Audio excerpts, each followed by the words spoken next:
That's Townsend TV this Sunday on UTV.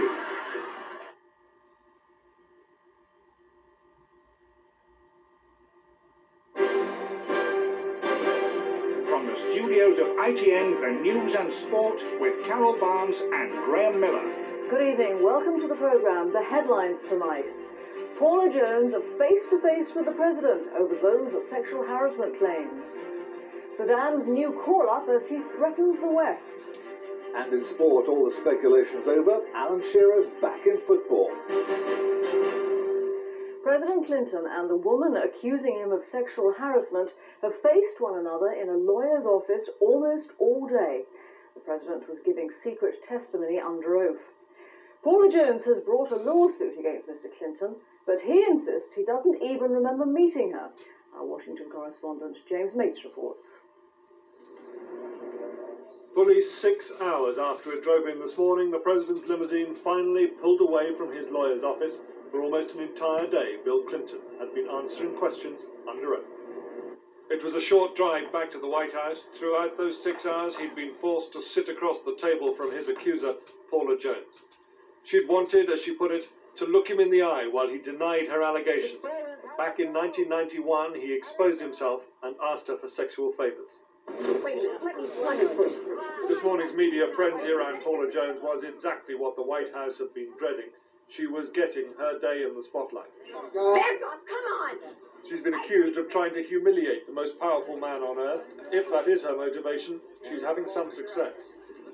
She left by taxi just a few minutes ago, this time unwilling to run the gauntlet of the cameras. Her spokesman was trying hard to put the two sides in this case on a similar footing. Paula has gone. She is out of the building. For security reasons, she needed to go the same way as the President. That's an impression the President's lawyer and his advisors will be fighting in the months leading up to the trial. And it seems now there will be a trial. At this so-called discovery stage, Miss Jones's lawyers had the right to ask the President more or less anything they wanted, however personal. They clearly took advantage of that. Barring some extraordinary development, the next stage in this case will be in an Arkansas courtroom at the end of May. James Mates, ITN, Washington. Saddam Hussein has marked the 7th anniversary of the Gulf War with threats and brinkmanship. He called for hundreds of Iraqi volunteers to meet threats from the United States and Britain and warned he'd suspend cooperation with United Nations weapons inspectors. Our Middle East correspondent Julian Mannion reports from Baghdad. They sounded the air raid sirens in Baghdad this morning to commemorate the 7th anniversary of the Gulf War. And once again, 7 years later, Saddam Hussein seems to be taking his country to the brink. In a televised speech, he threatened that Iraq will halt all UN weapons inspections within months unless sanctions are lifted quickly. And the Iraqi president warned the United States, which he described as a selfish and arrogant power, that military force would achieve nothing. The president's speech came after a government-organized demonstration in the early hours. Down, down, British Crown! For the first time in this crisis, the British Union Jack was the target of deliberate anger, and along with the US flag, it was ritually burned. Anti-British feeling was sparked by news that the Royal Navy aircraft carrier HMS Invincible is now heading for the Gulf. The decision to center is clearly seen here as an important symbolic move.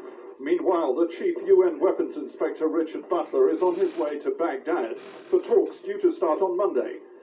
It's now hard to see what Richard Butler's talks here can achieve. This crisis is moving beyond the details of weapons inspections and is starting to develop its own fatal momentum, which may yet take it all the way to full-scale military confrontation. Julian Mannion, ITN, Baghdad. Here, a group of veterans handed back the medals they were awarded after the Gulf War.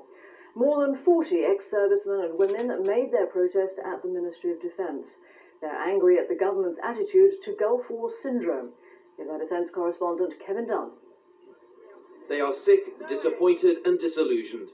Gulf War veterans who went to the Ministry of Defence to hand in their campaign medals. It was a protest at what they claim is the government's failure to treat and care for them. It's a hard decision, it's a very sad day, but it's the only way I can make a demonstration of my feelings. We've lost everything as it is, so as we've had everything taken off us, you might as well take the medals off us as well, have them back. Yep. They blame their illnesses on the cocktail of vaccines they were given, and the government has already speeded up research into their complaints. The veterans say that of the 51,000 British troops who served in the Gulf, around 6,000 have since become sick with Gulf War illnesses, and around 150 have died. So, after handing back their medals, they remembered those veterans by visiting the cenotaph. Kevin Dunn, ITN, Whitehall. Sinn Féin says it can't accept the new Anglo-Irish plans for a political settlement in Northern Ireland. Their chief negotiator, Martin McGuinness, accused the British and Irish governments of unionist bias. He says they'll attend the talks that resume on Monday, but to try to get the plans changed. Richard Branson inflated his new balloon today, but after watching the last one float off into the Moroccan sky last month, he was taking no chances this time. Terry Lloyd reports from Liverpool. For 3 weeks, through Christmas and New Year, workers had been cutting, gluing and stitching to create the new balloon. They toiled against the clock to give Richard Branson and his fellow pilots the chance to catch the last weather window before the ballooning season ends. Doom and gloom back in the early December is back to a quite cool air of confidence among our crew here, and we'll be back. Today, the giant balloon, weighing 2.5 tons, was taken to a shipyard hangar for a test inflation.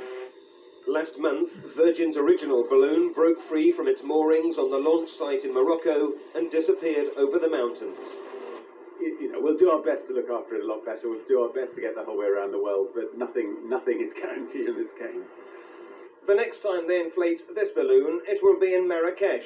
Then it's hoped it will lift off according to plan, complete with capsule and pilots. Terry Lloyd, ITN, Merseyside. Now, today's sports news and the details. Here's Graham Miller. 5 months before the World Cup finals kick off, and England captain Alan Shearer has made his long-awaited return to the Premiership.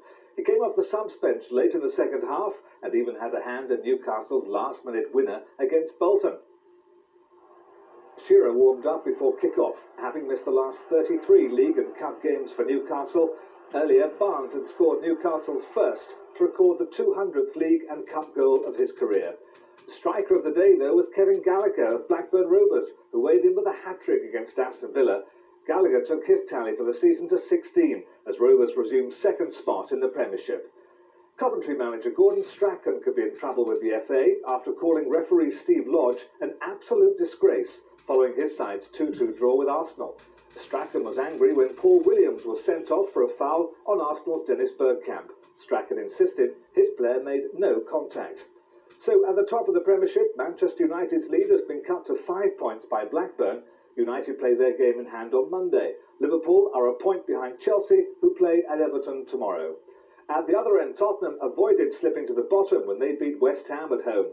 Jurgen Klinsmann got the winner for Spurs, his first goal since his return to White Hart Lane. In Scotland, Rangers extended their lead at the top of the Premier Division to 3 points. After beating Motherwell, Alex Cleland got the winner in difficult conditions at Ibrox. The Football Association has charged non-league Solihull Borough and a referee over allegations of bribery after an FA Cup match. The referee, John Paul Robinson, was today officiating at Leyton Orient's game against Brighton. It's alleged Solihull paid him after their first-round match against Darlington in November. Both the referee and the club have strenuously denied the allegations. We've answered the letter, denied all the allegations, and put it in the hands of our solicitors to verify all we've said. Tim Henman has missed out on retaining the Sydney International title he won last year. He lost in the final to Karol Kuchera of Slovakia. Henman took the first 4 games, but then let Kuchera back into the match.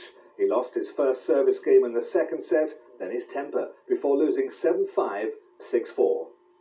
Rugby Union Leicester have kept up their challenge in the Premiership with a comprehensive win over the champions Wasps. Leicester dominated the match at Welford Road and rounding things off with 2 late tries, the first from their South African fly-half, Jules Stransky. England's cricketers have had a marvellous second day in the opening match of their West Indies tour against Jamaica. First, Graham Thorpe hit 89 as England declared their first innings on 286 for 8. Then Dean Headley removed both Jamaica's openers cheaply. Jamaica had struggled to 108 for 8 by the end of play. All bodes well for the Test series.